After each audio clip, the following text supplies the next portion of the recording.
Sumainyo ang Panginoon. At sumayo rin. Ang mabuting balita ng Panginoon ayon kay San Mateo. Papuri sa iyo, Panginoon.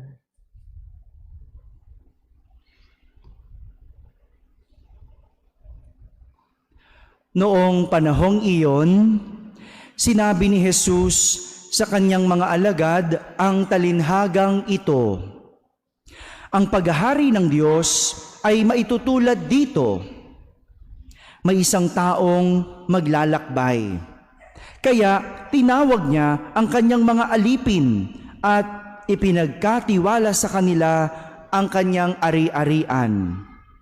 Binigyan niya ng salapi ang bawat isa ayon sa kanya-kanyang kakayahan. Binigyan niya ang isa ng 5,000 piso. Ang isa naman ay 2,000 piso. At ang isa pa ay 1,000 piso. Pagkatapos, siya ay umalis. Humayo agad ang tumanggap ng 5,000 piso at ipinangalakal iyon. At nagtubo siya ng 5,000 piso. Gayon din naman ang tumanggap ng 2,000 piso ay nagtubo ng 2,000 piso.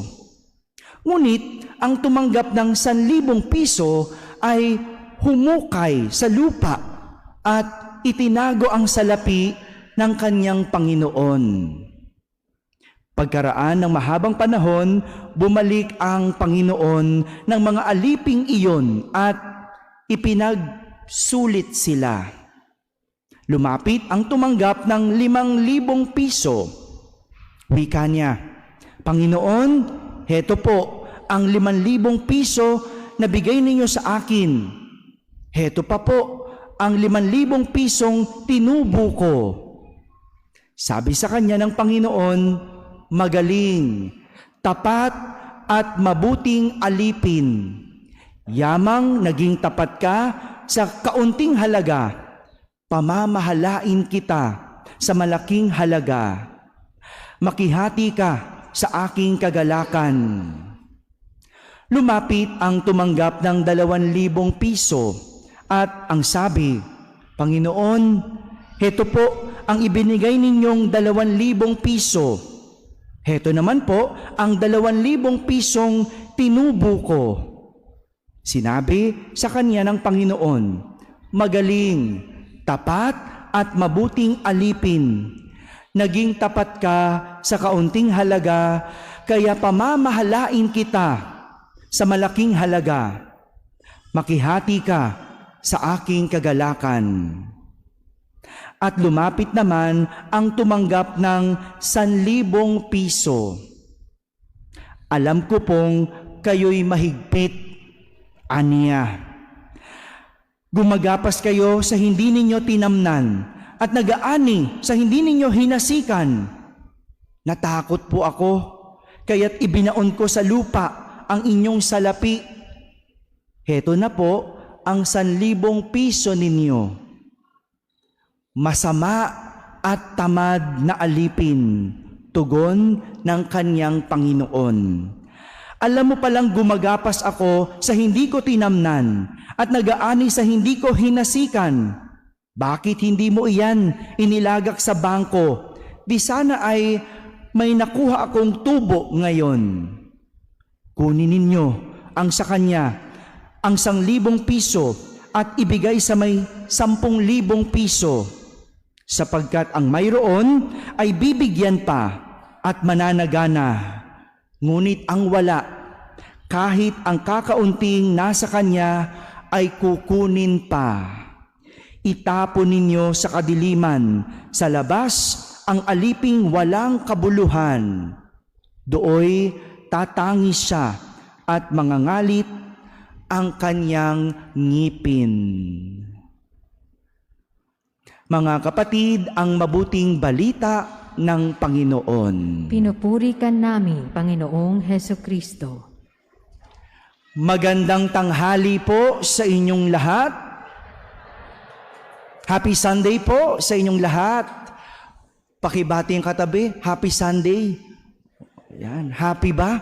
Oh, parang mas malakas ang bati ng magandang tanghali kesa sa Happy Sunday, no? Happy Sunday po sa inyong lahat. Nais kong simula ng ating pagninilay sa isang kwento na naalala ko, itong kwentong ito ay nangyari noong pandemic. Oh, this is a true story. Yung mga minsang kwento ko, igawa-gawa ko lang yon. No? But this time, this is a true story. And I remember, this story happened during the pandemic that touched and inspired me so much. This is a story about an old Korean man who was stuck here in the Philippines due to the lockdown. Hindi siya makabalik sa Korea because of the lockdown. He was stuck here. And as he said, he used to be rich. He used to own a hotel. He's a multi-billionaire. But eventually, lost everything due to debt and negligence, mismanage. I cannot imagine anong klaseng kapabayaan ang ginawa nitong Koreanong ito para mawala ang bilyon-bilyong piso, para mawala yung kanyang hotel. Plus pandemic. Tingnan mo nga naman ang hirap, no? Nawalan ka, tapos dumating pa ang pandemic, na-stuck ka pa sa Philippines, hindi ka makabalik sa Korea. Good thing, a fellow Korean lends him a little money, just enough for him to get by. And he used the money to sell Korean noodles. Di ba nauso yung Korean noodles, no? He sold Korean noodles at a very cheap price. A cheap price for him just to get by for his daily expenses. Alam naman niya na pandemic at hindi naman mahalaga ang Korean noodles during that time, di ba? Pag may pera ka, bibili ka na lang ng totoong pagkain na.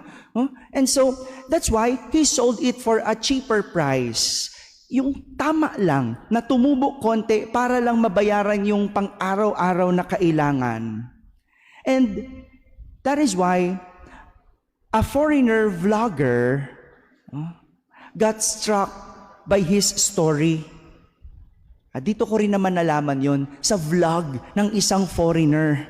And he was struck by the story of that Korean. And he wanted to help him.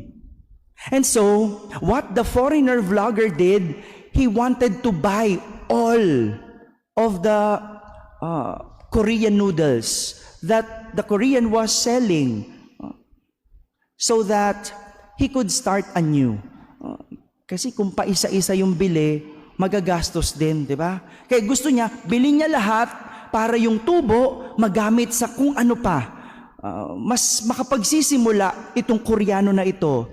But to the vlogger's surprise, the Korean refused. Hindi niya pinayagan. Ayaw niya.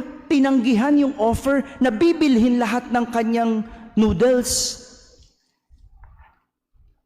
The Korean said, "If I will sell all my noodles to you, you are the only one who will be happy. Because my noodles are cheap. But if I will sell it to many people will be happy. For they can buy my noodles at a cheaper price."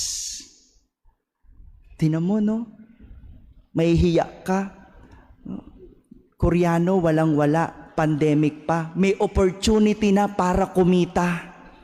Tinanggihan pa. Kung tayo yon, iisipin mo pa ba ibang tao? Magsisimula ka talaga. Diba? That was pandemic. Imagine, opportunity mo ng kumita na lahat naman ng tao naghahanap ng sideline during that time. Di ba? At bawat piso ay mahalaga. Bawat konting sentimo ay kailangan. But this Korean man had the opportunity but refused it because he thought of other people. Kung ikaw lang ang bibili, lahat nito, ikaw lang magiging masaya. Pero kung ibebenta ko to sa iba, mas marami ang magiging masaya dahil mas marami ang makakamura. My dear brothers and sisters, this is similar to the parable of the talents that we heard from Jesus in our gospel. Sa English version, talent yung binigay. Pero dun sa Tagalog version na narinig natin, pera. 5,000. Magkano nga yung sumunod? 2,000. Yung huli? 1,000. Very good. Gising pa sila. Thank you. So, but it's just the same.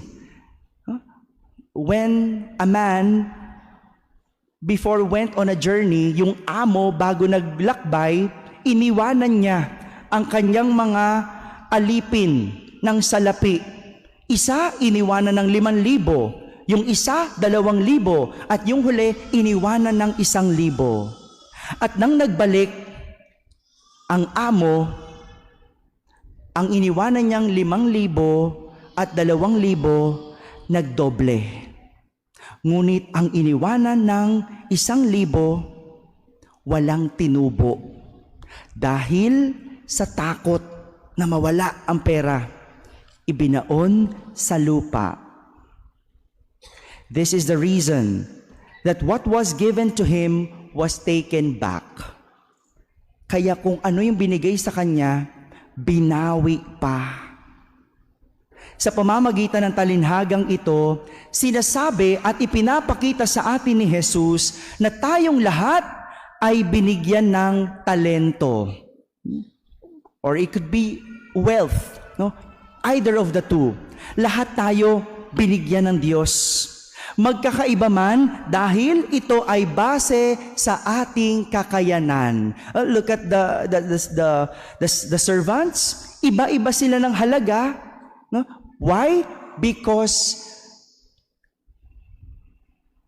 they were given according to their abilities and skills. Yung 5,000, baka mas magaling sa binigyan ng 2,000. Yung 2,000, baka mas magaling kaysa sa binigyan ng 1,000. But that's not the question. The question is, paano mo palalaguin ang ibinigay sa iyo? Madalas kasi ang tanong natin, bakit siya mas mayaman? Bakit siya mas magaling? Bakit siya mas matalino? Yan ang lagi nating tanong. Pero hindi yun ang punto. Ang tanong, anong gagawin mo sa ibinigay sa iyo? Paano mo pagyayamanin ang sarili mo? Marami sa atin kaya hindi lumalago kasi imbes na nakatingin sa ibinigay sa kanya, nakatingin sa iba. Nakakalungkot din, meron din, imbes na tingnan kung anong kakayanan, no? Tinitingnan kung anong meron sa iba. Yan ang ugali ng hindi lumalago. Pangalawa, kaya hindi lumalago ang isang tao ay dahil tamad. Marami yan, no? Marami yan. Tamad. Kakaunti na lang ang kita, ayaw pang gumawa ng paraan paano madagdagan. Anong unang naiisip? Paano gagastusin? Di ba? Bigayan na po ba ng 13th month pay? Wala pa, no? Wala pa man pero ubos na sa isip, no? Alam na kung saan mapupunta eh. Pero naisip mo ba na yung part nun, inegosyo ko naman? O yung part nun, itabi ko naman? Hindi eh. Diba? Naisip natin, agad, saan dadalhin? Oh, kay SM. Kaya pag Pasko, wala na tayo. Pero si SM masaya. Ganun no? Minsan, maliit na lang yung sweldo, pero nakakaya pa rin mag-online shopping. Yeah? Nasisigit pa rin. Pero look at that. Pero ang pinaka nakakalungkot, kaya hindi tayo lumalago, ay dahil hindi natin makita ang sarili nating regalo. Yan ang napakalungkot na kwento. Ang hindi mo alam kung ano ang kakayanan mo. Yung natakot ka na lang, kaya binaon mo. Ayaw mong subukan, kaya nagkulong ka na lang. Pero binigyan ka ng talento. Marunong kang kumanta, gamitin mo. Meron kang puhunan, lakasan mo loob mo. Hindi matadagdagan yan kung itatabi mo. Mga kapatid, walang paglago kung hindi ka magtatrabaho. This is what our first reading is also telling us. Na kailangan nating magsipag, kailangan nating magtiyaga, katulad daw ng isang asawa. Di ba kapag ang asawa mo masipag? Kapag ang asawa mo matyaga? Kapag ang asawa mo maparaan? Anong sinasabi mo? Swerte ako sa asawa ko. Swerte po ba kayo? Malas? Hindi ko na problema yun, no? Pero ganon, di ba? Kapag ay nako, ang asawa mo napakasipag, masasabi mo, swerte ako. Kahit hindi mayaman, di ba? Kasi alam mo, pag masipag ang isang tao, kayamanan yan. Kapag matyaga ang tao, lalago ka din. Ganyan yung sinasabi ng unang pagbasa. No? Magsipag, magtiyaga. Kasi diyan magsisimula ang yaman, ang paglago. Ganyan daw dapat tayo sa buhay. Kailangan magsipag at magtiyaga. Dahil ang ugaling masipag at matyaga ay higit pa sa anumang yaman. At sigurado, magdadala sa atin sa magandang kabuhayan. Going back to the story of the Korean, when he was interviewed by the foreign vlogger, he said in the interview that really struck me and inspired me. Sabi niya, he failed to keep his business and wealth. Maring hindi siya naging mabuting steward o katiwala. Yung pinagkatiwala sa kanyang yaman, ang bilis na wala. Hindi niya napanatili. And he said, I failed to keep my business and wealth. This time, as I start again, I want to keep a life that would make more people happy than make more money. I want to keep a life that would make more people happy than make more money. Tayo, nagbibilang kung gaano ang yaman, di ba? But in the end of your life, masasabi mo, hindi mahalaga yung dami ng pera. Sa huli ang bibilangin mo, ano bang kabutihan ang nagawa mo? Nakapagpasaya ka ba ng tao o nagpahirap ng tao? This is the challenge for all of us, to use what God has given us to make more people happy than make more money. Amen.